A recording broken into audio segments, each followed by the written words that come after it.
What's going on, YouTube? It's your boy Big D. Getting at you, Hiking Wednesday. We are at a different location today. We are in the city of Whittier. We are not in La Harbor Heights.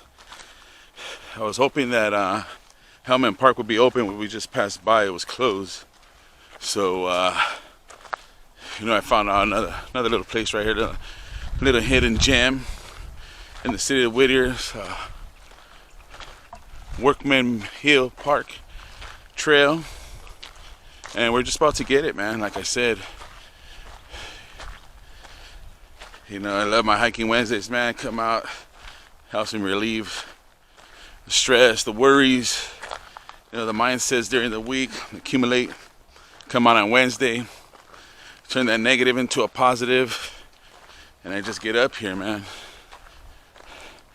Seems like I'm going up now, and take it from there, man. I'm a little sore from yesterday. I went to the gym, had a good workout. That looks like poison ivy right there. It's pretty crazy. You gotta be careful with these places up here. You got your poison ivies. I saw the little warning skits they have, they post in the front, and yeah, gotta watch out with the poison ivy. Gotta watch out with your animals, your coyotes are still up here. And like I said, man, just out here going to a different place. Sycamore Trails, that's what it's called. So if you're out here in the city of Whittier, get your grind on, get your money, man. Sycamore Trails, and we're going up. We're gonna check this out. You got a little like a mini factory right here. I don't know what's going on, but like I said, how's everybody doing, man? Hopefully everybody's doing good. I appreciate all my subscribers, all those who are following me, leaving me comments, and don't forget to subscribe. Leave that like or that thumbs down, whatever it's your prerogative. But yeah, man, basically I'm out here, like I said, just hiking Sycamore Trails right here in the city of Whittier. It's off of Norwalk and Beverly, going towards the cemetery. Don't miss it. And I'm just having fun, man. I love hiking. Like you guys know, you guys love the outdoors. Last week I was at Azusa Canyon, making every dollar count. And now today, like I said, I'm over here in the Sycamore Trails, over here in the city of Whittier, and seeing where this takes me at, man. But basically, I wanted to address a situation that I have seen this last month, and it started like in the day of Mother's Day, man. The city of May, in the beginning of May.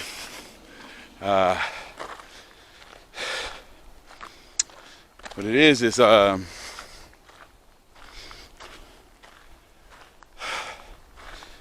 that caught my attention, and I thought I was just it was just that one-time deal, but it happens every day, man. It's part of unfortunately a daily life of relationships, and it's basically domestic violence. Domestic violence, man. It's pretty crazy, and the reason why I say that, because it started, like I said, on Mother's Day. When I seen you guys on Mother's Day, didn't want to say nothing, to mess up.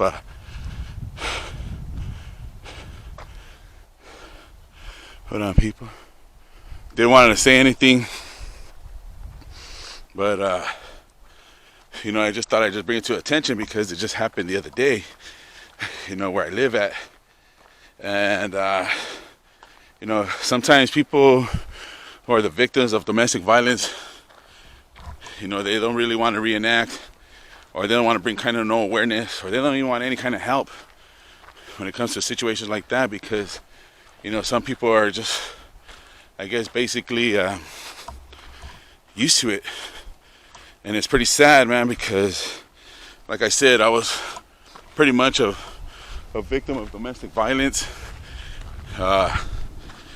You know, when I say that, you know, it was happening to my mother. You know, like many of you know, or the few that know, you know, my mom was in several different relationships due to the fact that my father wasn't around because my father passed away. So, I guess during her young adult life, you know, she was looking for love in all the right places and also searching for love. Hopefully that it will be right. But the reason why I say I'm a victim of it is because I remember when my mom was getting abused, you know, I could hear it. You know, didn't really see it, but I seen the aftermath of it. You know, bruised eyes, you know, bruised body marks. And it really hindered my young adult life, man, because at a moment I thought that that's the way it was supposed to be. I thought we were supposed to, you know, you could hit women, thought it was okay. I thought the women were the subject of, you know, if they're doing something wrong, you know, they're asking for it. But I was grown to be disturbed and I hated it. And it kind of left a little, you know, pinch in my heart, if you would say. You know, very upsetting. I grew up not hitting women. I don't believe in that. You know, for you men that are out there, you young men, I think that's okay to lay your hands on women. You know, it's wrong. It's not right. And, you know, for whatever reason why you guys do it, you know, yeah, it's your prerogative, but it's a wrong one. You know, you get in trouble for that, for one thing. And domestic violence right now, it's a high ratio crime. You know, thanks to OJ, bringing a little bit more awareness to it. But they're taking things for serious. I know even in the condado, when you get busted, you know, they're finding out that you laying your hands on, you know, women. It's a regulation, man. In most cases. Because the homies in there, they think of their mothers. They think of their sisters, you know, their aunts, you know, any female relatives, any friends, you know, their daughters. I mean, who wants to be subjected to that? So right away when you're in there and you're in jail because of domestic violence for, you know, hitting your women, slapping your old lady around, and it's not cool. Like I said, start off on Mother's Day. You know, lady was getting out, husband was parking their car, and you know, in Long Beach, you know, it gets a little hectic and stuff like that, parking areas and stuff. And you know, once she got off and she was directing the gentleman, for some reason it was a tight squeeze. So she tried to explain that to him, and they were talking in Spanish, but I knew that they were saying, you know, I understand Spanish more than I could speak it. And I was just like, he was annoyed, I guess, because he felt like she directed him in a tight squeeze direction. So his Chicano culture, you know, they take that as a disrespect, I guess. And I was just like, man, what's wrong with this guy? He started making a scene. The old lady was trying to take the baby out. You know, they had a little child in the car. Like I said, you know, it's cause and effect, man. The little child, it wasn't a baby. Say it was like 7, 8 years old, just out of the car seat. Baby's crying. He wanted to get out of the area. So he made threw a big old tantrum. And, you know, she was asking him, please, in Spanish. And trying to throw some leniency in there. Common sense, saying, hey, it's okay. But he was upset. And he wanted to get the hell out of there. So, as she was taking the baby out, now she has to try to put him back in. He was upset. He wanted to leave because he seen everybody was looking at him. And he started backing out with her right there. And I was like, what the freak? You know, this guy's doing this in front of me. And it put me back in that situation because it brought that awkwardness to me, you know. And then I started getting upset. And I say it's triggered something back when I was young, you know.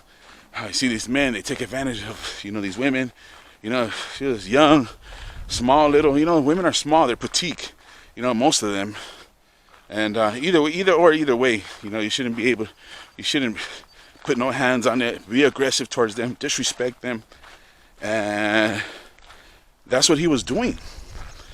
So through that whole concept, you know, she's making a big old scene. You know, he is, because, you know, he's all mad because now he wants to leave and he thinks his old lady's not, you know, helping him out. And, you know, they're making a little scene. Now he's exposed to it because now there's a little shame on him, you know. And she's telling him, por favor, don't do this. So anyways, it took like 5 minutes, that little scene. And I was observing it the whole way, making sure, like, hey, man, if this guy does something wrong, you know, I'm just going to Big D's going to have to step in, you know. But she was inside the car, and you know, once she got in the car, he pulled out. And there's a lot of traffic there still, so he still had to wait. And you could see she felt humiliated, man, the shame, and it just brought something back. I was like, oh, I was very disturbed because, like I said, I see my mom, you know, when she used to come out of the room. It's the shameness, you know. You know, a man putting hands on a woman, you know, violating and disrespecting her rights. And I was just like, wow, man. So anyways, like I said, I went home, told my wife, you know, the same story, brought her up. I was like, man, you know, baby, kind of, you know, awkward. It irked me, you know, kind of upset at me. And we prayed, you know, prayed for that couple. I say like a week ago, right? My wife says, because we live in an apartment complex, right?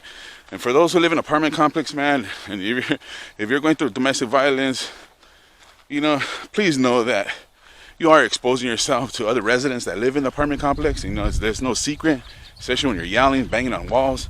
You know, you got neighbors, man. And this even happens on the household, man. You know, you don't gotta go look too far. You see it on TV shows, you see it on everything. People running out of their house or screaming. You know, putting hands on a woman, like I said, is crazy. And women do it to men too, uncommonly. It's not all the time. You know, women do it to women, men do it to men. You know, relationships are crazy, you know. But actually, it's a cause and effect. Like I said, nobody just starts putting hands on somebody because they just want to. No, I'm pretty sure the experience been done to them. People have been violated in certain areas, certain angles, certain situations. So my wife, you know, I was out and about, and she comes back, and she said she heard the neighbors, you know, that, you know, the banging on the wall, the children are crying, you know, the trauma, you know, it's being exposed, you know. And like I said, my wife, she told me about it. We were there, you know. I started, this was like, I must have came in like 20-30 minutes after. And like I said, you know, we have separated patios amongst people. And the neighbor, she came out her patio and she was complaining. She was yelling at her spouse, boyfriend, whatever it is. And I was just like, wow, man, it is really, it's happening right now. So during my time, I was like, hello. I was just like, you know, I was paralyzed for a minute and stunned, like, man, this is crazy. This is what's taking place right here. And I saw them yelling at each other, and like I said, they were loud. And you know, they're making aware of what's going on and what's taking place. And I was just like, man, that's freaking crazy. So, lo and behold, sure enough, they go back in and you hear the banging. I was just like, man, this thing, you know, should we call the cops? Should we not call the cops? Should I go knock on the door? You know, should I go tell the guy, hey, man, like, what's going on here, you know? But people are always subjective to be like, don't mind your own business. I mean, that's another thing, people. I don't understand that, you know? You know, people, you know, the awareness that we're supposed to be, you know, talking about and exposing about, you know, it's just, I don't get it. You know, I remember when I was young, I always wanted somebody to help me. I always wanted somebody to intervene and come and help my mom. And it's just, you know, people are hush-hush about it. They don't want you to get involved. They don't want you to do this. And it's just crazy. So like I said, continuing, it was like an hour later, right? I guess they stopped, whatever, the children stopped crying. And the neighbor comes next door and she's banging because, you know, when that situation is going on, stuff like that's taking place, I'm going to keep living, man. I'm not going to stop for nobody. I'm going to let it be known, like, hey, I'm out here. I'm not going to hide. I'm not going to, you know, act like I'm not living here, that I'm just going to go in my room, close the door, and be all scared. Like, hell no, that's not me. Like, hey, I still live here. You know, you guys got to respect me. These are my boundaries. If you guys want to make idiots of yourself or whatever the situation is, that's on you. So, since she knew I was out there, you know, guess what? Right away she comes. I guess somebody called the cops. It wasn't me. You know, you can tell Shaggy, it wasn't me. And, you know, the lady comes over and she's on the door. And then my wife answers. She's all like, hey, did you call the cops? Whatever. My wife's all like, no, why? She goes, oh, well, you know, she goes, you know, and, you know, don't disrespect, you know, she was an African-American woman. And she, you know, she was all like, I'm a strong black woman. You know, you should be subject to mind your own business. And, you know what I mean? And she just got all crazy. And my wife told her, like, hey, you know what? You know, we're not the only people that live here. She goes, you have neighbors everywhere. And just because my husband was outside and moving forward with his life and doing what he had to do, we're not subject to stop life for you or for anything. You know? And now my wife told her, if this is what you accept and this is what you want, well, now we're going uphill. You know, don't subject us from calling the cops because, you know, to tell you the truth, we mind our own business. And she told the truth, and she goes, if I was going to call the cops, I would let you know, straight up. You know, ain't candy coating nothing in here. So, you know, the lady was all like, well, I'm a strong black woman. You know, everybody should be minding their own business. Whatever. So, like I said, during that, I was just like, man, I'm confused. You know, because, you know, when I was young, I wanted somebody to help me, and I can't imagine what those kids were going through. You know, they're 5, 6, 7 years old, I'm assuming. And the way this lady was crying out, or should I say screaming, it wasn't sound like she was having fun. It didn't sound like they were playing patty cake. So I was just like, man, it's crazy. But domestic violence, man, like I said, this month has been twice. And it's been a while. Not that I'm trying to look for it, but I just thought that I'd bring that up during my hiking adventure right here at Sycamore Trail off of Whittier. And, you know, it's been irking me, it's been upsetting me. And actually, you know, me and my wife, you know, nobody's perfect, man. You know, we got in a couple arguments along this journey. But, you know, I found myself to be like, man, you know, you got to communicate, man. We gotta communicate. We got to express ourselves. You know, we have to find mutual ground. There has to be understanding. Like I said, my wife would tell you, you know, and that's keeping it real. I never laid a hand on her. You know, there's many times where I was like, man, woo, this girl needs one of those beatings. But nobody deserves a beating. No, I shouldn't be saying that. You know, it's very cruel. It's very diminishing, you know. And I look at my mom a lot of times, you know, I see the way she is. You know, she's self-reserved. You know, our relationship, because of that, I guess she knows that I've seen what I've seen. And, you know, there's a lot of shame towards it, a lot of guiltiness. And demoralizing somebody's human rights, man. And women are the weaker vessel of the relationship, you know. And not to say that they're weak, because they're not. You know, they just put up with our BS or any relationship, you know. Nobody should be experiencing, you know, the domestic violence, men or women, and especially children. You know, it's customs, it's there. And it don't have to be always, you know, physical. It could be mental. You know, just the mental abuse alone is pretty crazy, man. And, you know, there's many ways of not just domestic violence, physical violence, mental violence. It's all disturbing one way or another. And, you know, it irks me, man. And at the same time, it checks me because, you know, sometimes I could get hot-heated, you know, hot-headed real bad. Something smells good up here. And, you know, I could be really triggered off. And like I said, man, it's pretty crazy. But I just thought I'd mention that because, like I said, I'm a victim of it. You know, my mom went through a lot during her relationships. You know, she lost my father at a young age. So she was access to be in different kind of relationships through her young life, trying to find that right one, which she did. It took her a while. But even that relationship was pretty rocky in the beginning. You know, no, like I said, no relationship is perfect, man. You know, you don't know nobody until you actually live with them, know them, you know, see what they go through, until they tell you about themselves. You be around their friends, you be around their family members, and you'll find out about a person real quick.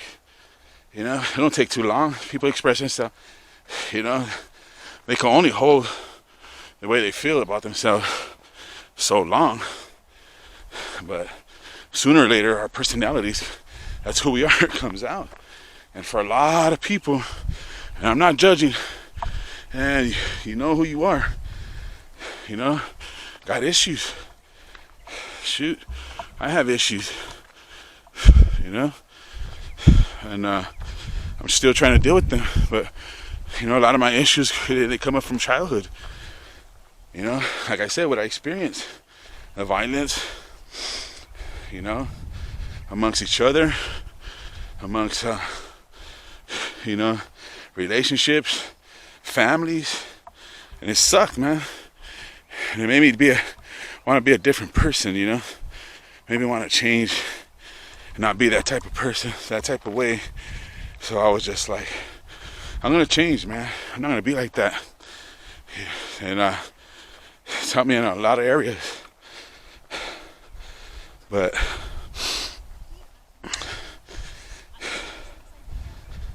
yeah. Hello. So, you know, I advise you, man, you men that are out there, you know, putting hands on your ladies, you know, a lot of it is because of, you know, addictions, man. Some are alcohol, drugs, and, you know, not only our women, our spouses, our men, you know, but the children are they're in the middle of that, and we teach them that, and they grow up to think that's okay. I don't want my daughter to feel if I start beating on my wife that her husband could beat on her. No way. Or my sons, daughters, grandkids, you know, that's a big no-no. You know, we can't be doing that, man. And I know it's me against millions and billions of things in the world. You go to other countries, third world countries, it's all they're doing. You know, human rights don't even, you know, we talk about human rights, but we're violating them every day, especially in this country. You know, but thank God there's a law, and if you get caught, you know, there's consequences. So, yeah, man, you know, I just thought I'd just hit that up. Like I said, it's been in my heart this whole month. I've seen it twice. And, you know, last week when I heard it, you could hear the rocking and banging. I couldn't imagine what the girl was going through. And she just popped up on her door like if it was nothing, mind her own business, stuff like that. And it just shocked the heck out of me. It's just like, man, you know, she must be a pretty strong person to take an ass kicking like that. My bad, you know. But for whatever reason, she's okay with it. And people, after a while, you know, they say you do it once, a second, third time, you know, you get used to it, man. But thought I'd share that with you guys. You know, domestic violence, you know, usually it's because of alcoholism in the house, you know, especially drugs in the house, and, you know, any other thing after that. And you gotta be careful, man. You know, bring it out, expose it. You know, I'm out here on my channel. You know, my channel's growing. Let me change the scenery real quick. I appreciate those all who are on my channel, you know, who are subscribed, who have given me an opportunity, you know, from my trail to your trail, from my home to your home, from my experience to your experience. I just thought I'd just share a little bit of that, man. You know, it's happening, it's real. You know, we could turn our heads away from it. And tell me what you think about it, peeps. You know, let me know how you feel. Or unfortunately, if you were in a, you know, rock steady relationship like that. And, you know, my advice is get that help, man. You know, it's a lot of anger it's anger that's accumulated through our childhood. You know, like I said, I was very angry, very upset, very distraught, very confused.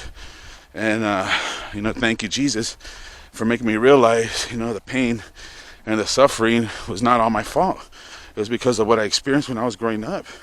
And, you know, those are not habits that are given to us by choice, you know. Those are just bad habits by our relatives. You know, they say it's a traditional thing, it's a Mexican thing, or it's our culture. Man, it's not only Mexicans that are in domestic violence situations. It's a lie, man. You know, I said, like I said, the lady came to my door last week. She's African American, man. You know, I seen it in whites. I seen it in my neighborhood. I see the way my homeboys treat my homegirls. You know, it's everywhere, man. You go out to the streets, man. You stay long enough, you go to those rugged areas, those tough areas. You know, I see the drug addicts, how they treat the women. You know, I see how women are out there, you know, escorting themselves, you know, selling their bodies because, you know, for whatever situation they think abuse is, you know, it's prone and it's allowed and it's okay, it's acceptable, and it's not. But like I said, peeps, you know, I'm right here. I'm on my journey.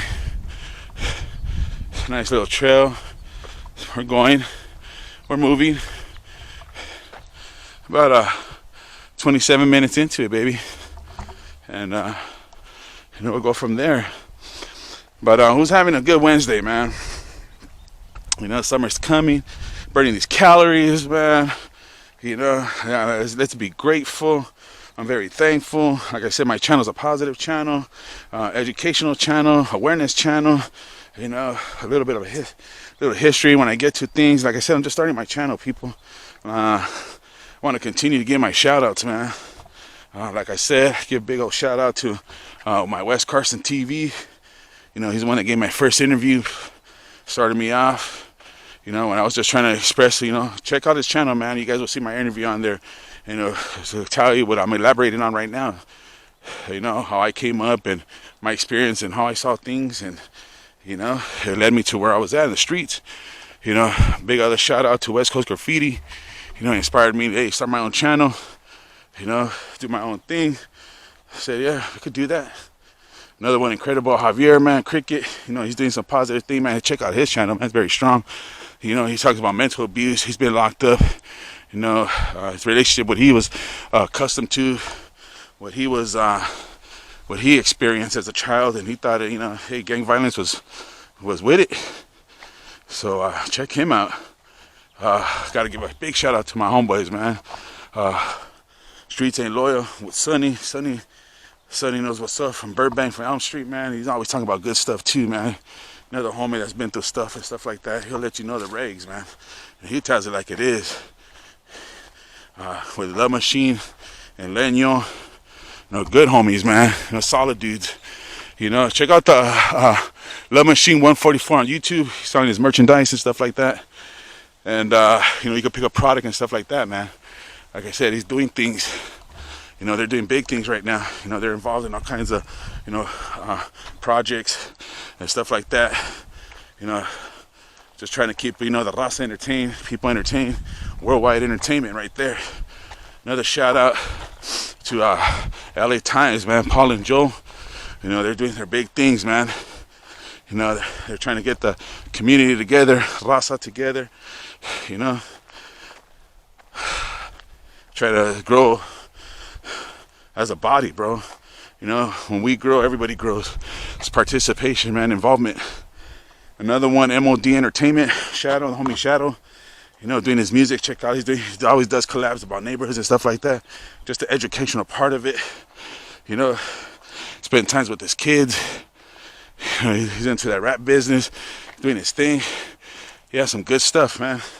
I love watching his videos. Then you got Dubs. You know, you guys support Dubs right now, man. He's going through a situation with YouTube, trying to violate our rights, freedom of speech and stuff like that. You know, Dubs, you watch this channel, man. You know, get back in it, brother. Another one, Cholo Trucker, baby. Big shout out to Cholo Trucker. He's out there doing his thing. He's always bringing up content about personal stuff, man. Homie knows what's up. He grew from East LA. He ain't no secret. Watch his channel, man. They'll tell you what's up. Him and Dubs, they know the behind the scenes. They know what's going on. You know, it's all about awareness. You know, trying to expose what's really going out there. You know, within our community, within our homes. You know, to the other ones out there, state to state, baby. And yeah, man. You know, but we out there, man. You know, there's several other channels that I see out there. You know, homie Cam, you know, Incredible Javier, Cricket's homie that works out. He's always doing stuff out there, man. Check out his channel. Forgot what it is. You know, the homie Gilu. Check his channel out. Gilu's doing his homie.